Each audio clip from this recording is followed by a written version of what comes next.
board meeting by phone, I think in September or October. We incorporated August 10th, 1992 in the District of Columbia. Yeah. And we had our first formal board meeting, approved our bylaws, then we immediately expanded the board. And we started making plans to have our first convention the following August. And Norma agreed to do the legwork and putting that program together, arranging with the hotel. No, actually I didn't. Well, who did it then? Suzanne did it. Okay. That's what caused me Suzanne to... Payne. Yeah. Wait, I looked at what she was doing and I said, I think I'm going to do this one next time. So we strategically planned to have our meeting just before the annual Yeah. conference of the NACTT, because Mhm. we knew we thought we could get a lot more people to come and have one trip, go to 2 conferences, and find a natural home in NACBA. And when we did that, we found that the then leadership of the NACTT, They weren't too excited about they were us being very there. unhappy that we were doing this. They didn't at the time, and they later changed their minds. Yeah, they became very Didn't feel the supportive later. need for a group like this, and thought that somehow this We was were going to be, encroaching on their territory. or that we'd advocate against their interests or whatever. Things that, within a few years, the people that had that view joined NACBA. But at first, we had that conference. So that was actually the first time that we all, as board members, met each other, because we had transacted business by phone.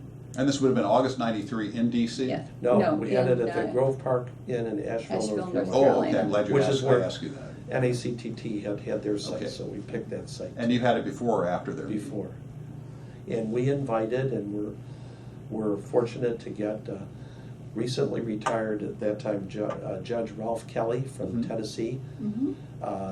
From Chattanooga? And I will just say, And Pam Banks came. Pam Banks from Metzenbaum's staff came, and Right. we had a very nice short day-and-a-half program. We had about 73 Mhm. attendees, Mm-hmm. and considered it a big success Oh, to yeah. have that. And I wanted to say about Judge Kelly, throughout our history, we've been blessed that we've always had very good support from the bench. Whenever we've had conferences, we've had very willing and enthusiastic willingness to speak at our conferences on various topics.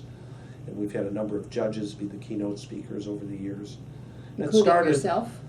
it started with Ralph Kelly that year. Mm-hmm. And that helped to give us some credibility and visibility beyond those that had come to know us. And so just for the record, when we incorporated, this is part of my job, was, the incorporation. And I did the 501c6, we're 501c6, Business League. Which allows you to advocate Yes, online. yes. So I did that application and we got that authorization as well as the Okay. various state. So you had about 73 people, and I assume that membership just grew by accretion, that the more people had heard Well, about it? That was part of our growing pains, and there were like certain spurts. Okay, but I'm the one that did that. So let me tell you what I did. Okay. So again, this is before the internet. Right. Jim and I had just signed up for, what was it? What was it at the time? LexisNexis now, but the equivalent of that at the time, internet access to case law. And they also had an attorney's directory. And so, but the usage fees were pretty high, but because we just joined, we had free usage for like 3 months. We ran that thing so hard. If we had to pay for it, it would have been over $17,000. So what I did was that I used it to pick up bankruptcy attorneys throughout the country. Uh-huh. So it was a very grunt work oriented thing, but my secretary helped me on it. We were accumulating a list of prospective members. And then at the same time, we were looking to try to see about possibly doing an attorney's fee increase in the San Jose area, in the Northern District or whatever. This is for Chapter 13. For Chapter attorney's 13. fees. And so I wanted to do a fee survey nationwide. And So we had the names of the Chapter 13 trustees. So and I don't know whether I don't think I had started that when you went to Palm Springs yet. But It was at the same time we It were was doing. right it was during that about summer. that time. We sent out the survey. So I faxed, because fax was a new thing then. That was great. So my secretary and I faxed out a survey questionnaire to all the Chapter 13 trustees about what the fees were, if there were no-look fees, quote unquote, and what the And a no-look fee refers to not having to prepare timesheets, but rather just charging a flat fee, and if you did the work, that was the end of the story. Right, and what the conditions of that were, et cetera, pretty detailed survey. And the Chapter 13 trustees were very interested in helping because they wanted to find out as well. So this is the first nationwide survey on it. But one of the questions was to the Chapter 13 trustees was, who are, like the 5 most active attorneys in your area? So we put together a whole list, and we were just faxing out information about the NACBA, and asking them to join, and that did produce quite a few members. So how many did you have by the time of your next conference as members? Our membership was So the first one was 73. Well, that wasn't No, our that was membership. just- that was just the people who attendees. attended. Our Just membership by then was probably about Couple 150. Oh, I see, okay, Yeah. right, of course. One of Yeah. the other drivers, our first full year of '93, was a very significant case came down in California called In re Pladsen. And the Pladsen case involved a Chapter 7 case where a trustee had challenged a bankruptcy debtor's right to use the California homestead exemption. And the lawyer lost at the bankruptcy court level, the creditor or the trustee's lawyer, but he didn't take it up to the BAP. He went to the district court, and one of the judges in San Francisco decided, debtors don't Von get Walker. they don't You know. get the homestead exemption. And why was it that this was being challenged? I mean, what were the Well, circumstances? And the name of the case is PLADSON? S-O-N. S-O-N? S-O-N. Okay. They found that, I think it was because they said a bankruptcy wasn't the equivalent. Well, they said Of that a- the state exemption, the state homestead exemption, was only applicable as a defense against a money judgment, and that the filing of a bankruptcy was not that, and therefore you couldn't use it. Even though historically, the bankruptcy courts treated the trustee as in the shoes of creditors that could liquidate assets. And so that case presented a huge problem to all the lawyers in California immediately. So we did a couple of things. One, we organized around that case, and we sent all the lawyers that we had on our database in California, this case is out there, we're working against it. NACBA hired a lawyer. No, we didn't hire a lawyer. Yeah, Gary Garfinkel? We yeah. didn't pay him a darn thing. No, but we hired. Oh, okay. We did things for free, man. Yeah, well, we retained a lawyer yeah. who was willing to go Yeah. and take that case up for us to the Yeah, he was circuit. great. He did a very good job on Simultaneously, we the. went to Sacramento, and with the aid of a state senator from San Francisco named Quentin Kopp, who was neither Democrat or Republican, but an independent. And there was a reason for that, because things were so log jammed there between the Democrats and the Republicans. Neither one could get anything passed. So we figured, go for an independent. Maybe we'll have a chance of getting He it took passed. an interest in And this he issue. said, sure. And he said, let me help you with this. And he got through emergency legislation that corrected that finding. Simultaneously, the appeal went up, and about a year later, the district court was overturned and the homestead was Right. confirmed both ways. That Pladsen case served as an organizing. Right. For lawyers in California. Yeah, So it was lawyers in actually, California. it was close to a miracle, because the Pladsen decision came down in the spring, I think it was in May. And so we, by the time we connected with Quentin Kopp's office, which is immediately, there was very little time to get this thing enacted. So he gutted another bill that had gone through the state Senate already, and put our stuff in it. And we got the thing through with 2/3 vote for an urgency clause in it, which meant it would go into effect immediately. Mhm.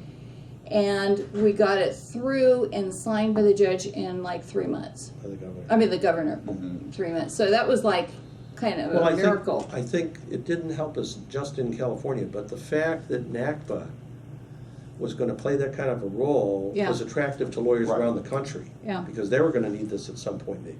So by the time your second conference comes around, where was your second? Second conference was here in San Francisco in 1994, a few And- blocks from here. Right, in the Fair, was it at the Fairmont? No, it was St. at Francis. Yeah. St. Francis. Right. And by that time, how many members did you have?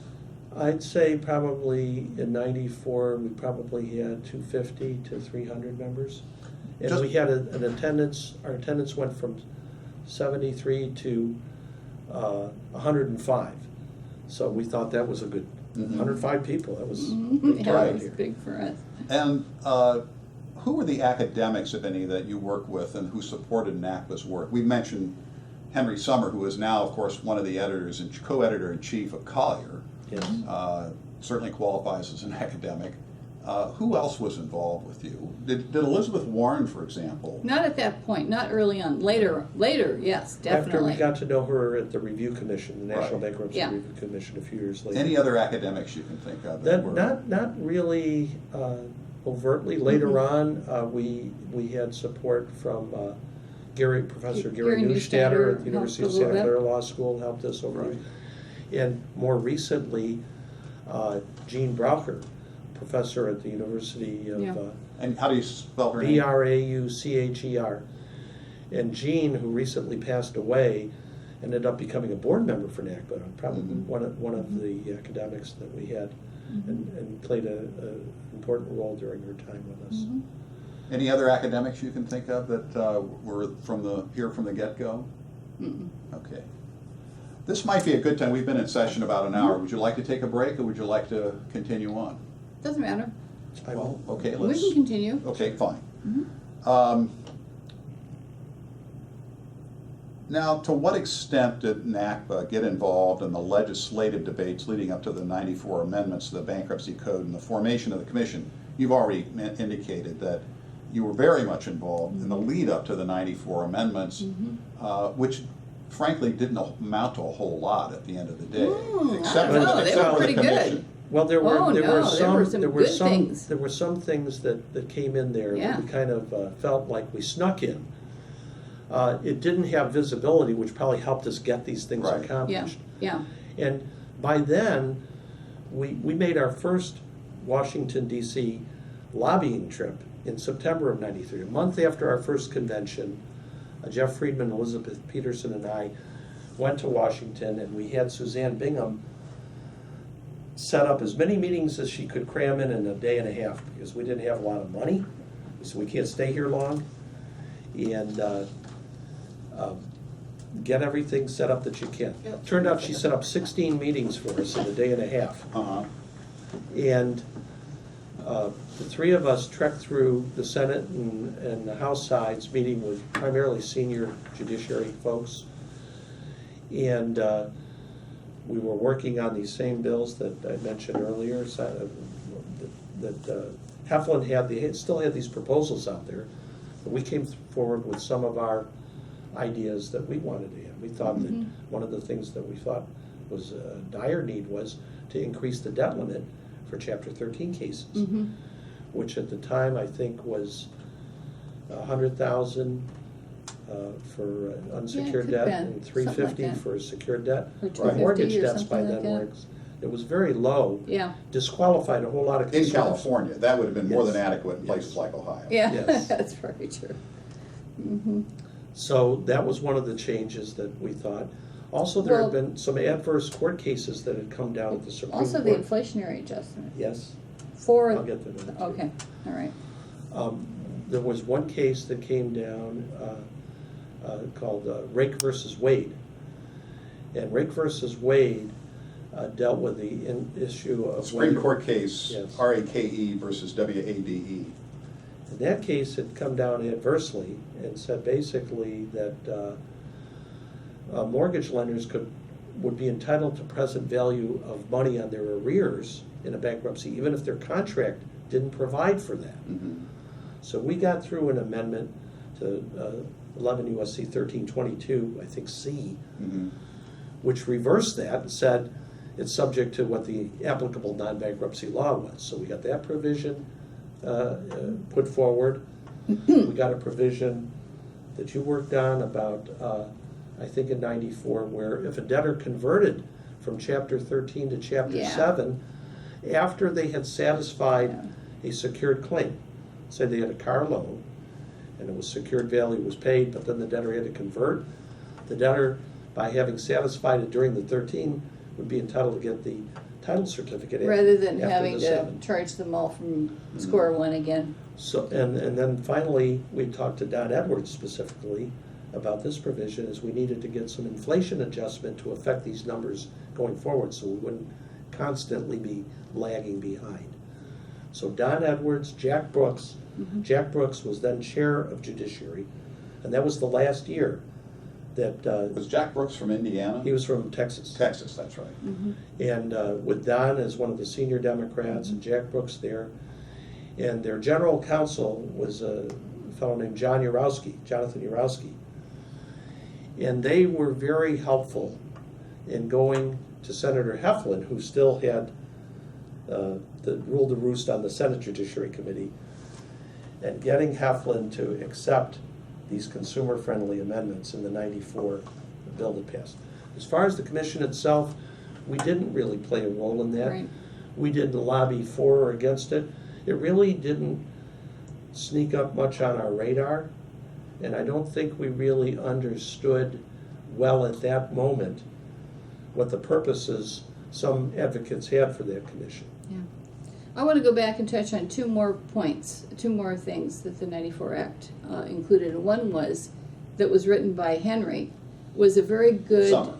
very good formula for calculating when a judicial lien should be avoided under 522F. There had been a few cases that had come down that had muddied the water and made it really difficult to achieve a just result there. So he basically wrote out the formula for it, which has, I think, been very good. That was very important. And the other thing, which I was involved in, is what's now Section 110, the bankruptcy petition preparers provisions. And this might not be something that you know, I'm not sure, that when the bill was first introduced, the petition preparers, or the non-attorney paralegals, actually had the opposite of almost all of those provisions in it, that it would allow them to do all of those things. They could do everything. So, They were organized as well, weren't they? yeah, they were. And so I read that and I thought, what the heck? You know, this is not going to be good. So I talked with Pam Banks about it, and I said, this was in 92, this is right at the beginning. And I said, well, she said, well, you know, rewrite what you think we should have in it. So I said, well, we'll start right now in an emergency thing by putting no in front. You can't do this stuff, the stuff that they said they could do. So we put a lot of no's in there, can't do that. But then as it progressed in the next year or so, we put a lot of, you know, penalties, and, you know, we really kind of fleshed it out. So It's worth putting a context of what this was really addressing. Because of the recession in the early 90s, there was a huge growth of non-lawyers holding themselves out as petition preparers and preparing bankruptcy schedules, which in many cases were terrible. In many cases against the interest of debtors. Sometimes debtors weren't getting discharges, or they were filing petitions for debts that were not dischargeable. Sometimes debtors didn't even authorize them to file Sometimes they cases. didn't sign them. yeah. It was like a wild west of abuse, and it was quickly clogging up the entire bankruptcy system with sewage, frankly. So there was a real need to have some kind of mechanism to police this. And so Section 110, which Norma worked on with Senator Metzenbaum's office, became a tool that later the U.S. trustee program could use to clamp down on these abusive folks. I mean, yes, it has an element of self-interest. We're lawyers, we want people, non-lawyers doing this, but the reality was they weren't doing real bankruptcy. Well, I mean, we could see the The damage damage. that was being done to real people. And we got a lot of support for that from many groups who didn't Right. want that bankruptcy to become that. Now, to what extent did you participate, now that the commission, Mike Sinar ended up being the initial chairman of the commission, and there was kind of a motley crew of other commissioners, as you'll recall. But what role did NACBA play as the commission hearings proceeded? I think we played a very prominent role. Mhm. I was president of NACBA from our founding in '92 through '96, and Norma followed me from '97 through early 2001. So we bridged that time. We had we were invited as the only consumer bankruptcy group to the initial meeting they had, I think, in April of '95, just sort of like a get-to-know-you group. And at that meeting, we met this cast of characters, and Norma and I were there, as well as Gary Klein. So they had debtor representatives there. They had a lot of credit industry lobbyists there, trustees, some judges. And shortly thereafter, 2 months later, Elizabeth Warren, who had been hired from Harvard to serve as the reporter for the National Bankruptcy Review Commission by Mike Sinar. Mike Sinar ended up getting brain cancer during this period of time, and he died like within 6 months. And President Clinton appointed Brady Williamson from Madison, Wisconsin, to become the new chair of the committee, take that seat. So by June, Elizabeth Warren was convening subgroups, including a consumer bankruptcy working group. And on that group, she had Judge Edith Jones from the Fifth Circuit, and she had a business lawyer from the New York area whose name is I'm not getting, and Judge Ginsburg from Chicago, Judge Robert. Bob Ginsburg. Yeah, Yes. he was a great guy. So they were the consumer group, and I was invited to the June session there. And This would have been June of '95. 5. And it became clear that Professor Warren had kind of a different approach than I think many of us in NACBA did, is what needed to be changed in the bankruptcy laws. And I think she and a number of colleagues, and many of them in the academic world, believe that maybe a one chapter approach, where it would become more of an administrative vehicle, wouldn't be really an advocacy entity, and people